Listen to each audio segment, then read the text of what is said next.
మన చుట్టూ ఉన్న శివాలయాల్లో చాలా వరకు శివలింగాలు స్థాపిత లింగాలే. స్వయంభూ లింగాలను చాలా తక్కువగా చూస్తూ ఉంటాము, పర్టికులర్గా సిటీస్లో. కానీ హైదరాబాద్కి జస్ట్ 35 కిలోమీటర్స్లో ఒక స్వయంభూ శివలింగం ఉన్న టెంపుల్ ఉంది. ఇప్పుడు అక్కడికే మన ప్రయాణం. Without any further delay, let's start our journey.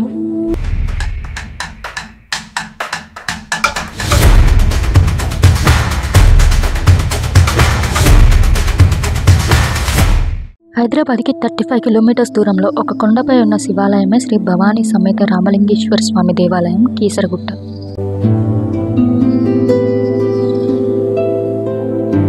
నేను ఇంటర్నెట్ ద్వారా తెలుసుకున్న దాని ప్రకారం రావణ సంహారం అయిన తరువాత శ్రీరాముడు తన పాపానికి ప్రాయశ్చిత్తం కోసం శివలింగాన్ని స్థాపించాలి అనుకుని వారణాసి నుండి శివలింగాన్ని తీసుకొచ్చే బాధ్యత హనుమంతునికి అప్పచెప్పాడు.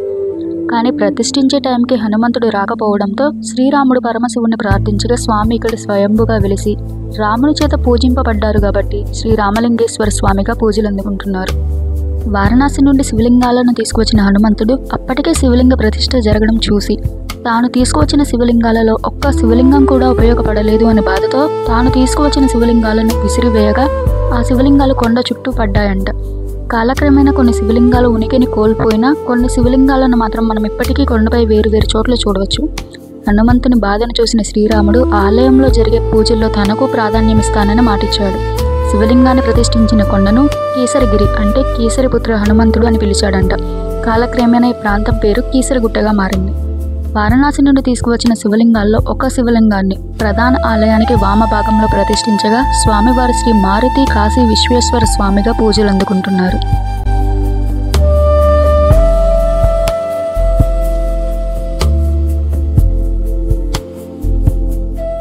ఈరోజు లాస్ట్ కార్తీక సోమవారం, మండే కదా, అందరూ జాబ్కి వెళ్ళిపోతారు, టెంపుల్ ఖాళీగా ఉంటుంది అనుకున్నా.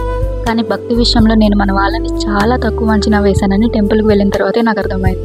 నేను సేమ్ టెంపుల్కి లాస్ట్ టైం వెళ్ళినప్పుడు నన్ను 45 మినిట్స్ వరకు స్వామి దగ్గర నుండి ఎవ్వరూ కదపలేదు. నేను ఈరోజు జస్ట్ 45 సెకండ్స్ కూడా స్వామిని చూసుండను.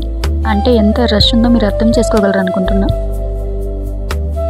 అలా టెంపుల్లో తిరుగుతూ ఉండగా నాకు ఈ స్థల పురాణం ఉన్న బోర్డు కనిపించింది.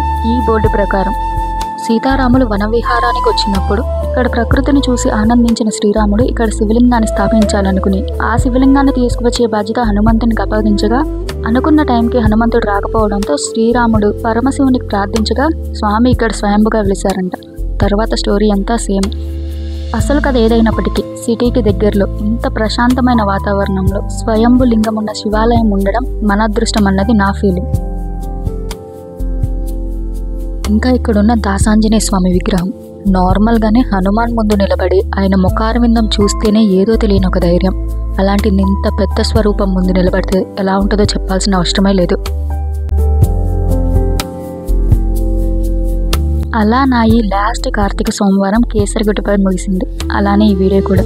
చివరిగా వెళ్లే ముందు ఒక్క మాట, అన్యమతాల డామినేషన్ పెరిగిపోతున్న ఈ రోజుల్లో కూడా మన సనాతన ధర్మ మూలాలను వదిలివేయకుండా పట్టుకుని ఉన్న ప్రతి ఒక్కరికి మనస్ఫూర్తిగా శతకోటి వందనాలు. మీ నమ్మకం భక్తి మీదే హిందూ ధర్మ భవిష్యత్ ఆధారపడి ఉంది, గుర్తుంచుకోండి.